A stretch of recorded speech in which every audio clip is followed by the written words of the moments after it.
బంగారు ఆభరణాల VA ఛార్జీలపై 50% తగ్గింపు. త్వరపడండి, అక్షయ లక్ష్మిని ఆహ్వానించండి. The Chennai shopping mall, Telangana మరియు ఆంధ్రప్రదేశ్. రైతు భరోసా కింద రాష్ట్ర వ్యాప్తంగా రైతుల సమక్షంలో ముఖ్యమంత్రి రేవంత్ రెడ్డి రేపు 5,563 కోట్ల రూపాయలు విడుదల చేయనున్నట్లు మంత్రి తుమ్మల నాగేశ్వరరావు తెలిపారు. భూపాలపల్లి జిల్లా కాటారం మండలం నస్తూరుపల్లిలో రేపు జరగనున్న రైతు భరోసా నిధుల విడుదల బహిరంగ సభను మంత్రి దుద్దిళ్ల శ్రీధర్ బాబుతో కలిసి తుమ్మల పరిశీలించారు. 10 ఏళ్ల బీఆర్ఎస్ పాలనలో లక్షల కోట్ల రూపాయలు ప్రజాధనం దుర్వినియోగం అయ్యిందని తుమ్మల ఆరోపించారు. రేవంత్ రెడ్డి నాయకత్వంలోని రాష్ట్ర ప్రభుత్వం తరతరాలకు ఉపయోగపడేలా నివేదికల ఆధారంగా అభివృద్ధి పనులు చేస్తున్నట్లు తెలిపారు. కాళేశ్వరం ఆలయ పునరుద్ధరణ పనులకు శంకుస్థాపన అనంతరం మేడిగడ్డ బ్యారేజీ పనులను సీఎం పరిశీలిస్తారని మంత్రి శ్రీధర్ బాబు వెల్లడించారు.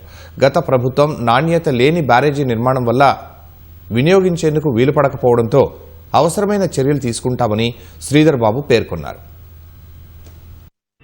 దైవ కార్యక్రమం అయినటువంటి ముక్తేశ్వరాలయ శాశ్వత అభివృద్ధి కోసం మంత్రి గారి యొక్క కోరిక మేరకు ఈ పుణ్యక్షేత్రం యొక్క ప్రాశస్త్యం 3 నదుల యొక్క సంగమం అయినటువంటి ఆ ముక్తేశ్వరాలయ అభివృద్ధికి 200 కోట్లతోటి అభివృద్ధి కార్యక్రమాల శంకుస్థాపన.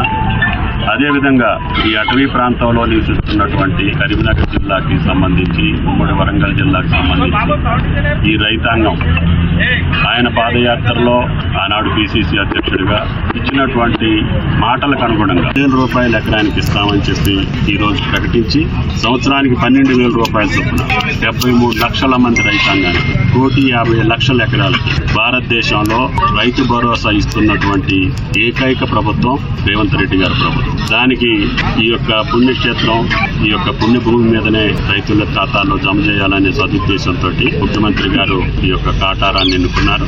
ఈ రోజు మేము చెప్తా ఉన్నాం, ఎవరం భయపడతలేదు. నిన్న వచ్చి కొంతమంది ఏదో మాట్లాడిపోయినారు, మొన్న ఇంకో అతను మాట్లాడిపోయాడు. భయపడే ప్రసక్తే లేదు. ముఖ్యమంత్రి గారు భయపడే ప్రసక్తి లేదు, ప్రభుత్వం భయపడే ప్రసక్తి లేదు. ఈ రోజు బాధపడతా ఉన్నాం. ప్రజాధనానికి సంబంధించి 1,00,000 కోట్లు నిరుపయోగంగా నీళ్ల పాలన అయిపోయిందని బాధపడతా ఉన్నాం. దాన్ని ఏ విధంగా ఉపయోగించుకోవాలని ఆలోచన చేస్తా ఉన్నాం.